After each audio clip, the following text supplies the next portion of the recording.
জ্বালানির কোনো ঘাটতি নাই, জ্বালানির কোনো সংকটই না থাকে, তাহলে এত লম্বা লাইনই বা কেন, দামি বা বাড়াইতে হয় কেন, অফিস কর্মসূচি সময় পরিবর্তন করতে হয় কেন?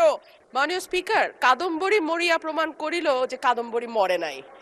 আমাদের তেলের দাম শেষমেশ বৃদ্ধি হইল মাননীয় স্পিকার, কিন্তু তার আগে আমরা দেখলাম কয়েক কিলোমিটার জুড়ে লম্বা লাইন। আমরা দেখলাম মাঝরাত পর্যন্ত ড্রাইভাররা দাঁড়িয়ে আছে, তারা তেল পাচ্ছে না, কিন্তু সরকারের সেই ব্যাপারে কোনো হেলদোল নাই।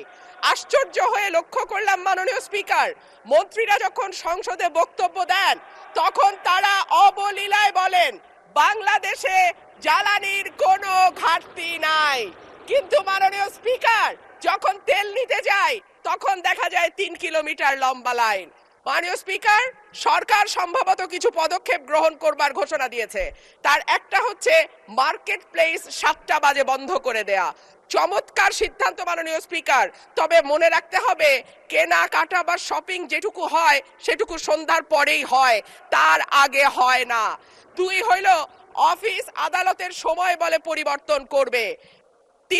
5 দিনের জায়গায় 4 দিন বা 3 দিন তারা কর্মঘণ্টা ঠিক করবে, কিন্তু প্রশ্নটা হচ্ছে যদি জ্বালানির কোনো সংকটই না থাকে তাহলে এত লম্বা লাইনই বা কেন, দামি বা বাড়াইতে হয় কেন, অফিস কর্মসূচি সময় পরিবর্তন করতে হয় কেন? এই প্রশ্নগুলা তো ওঠে মাননীয় স্পিকার। মাননীয় স্পিকার, আপনার মাধ্যমে এই সংসদের কাছে আমি জানতে চাই, জ্বালানি মন্ত্রীরা যখন গণমাধ্যমে কথা বলেন তখন মনে হয় বাংলাদেশে আল্লাহর রহমতে কোনো সংকট নাই।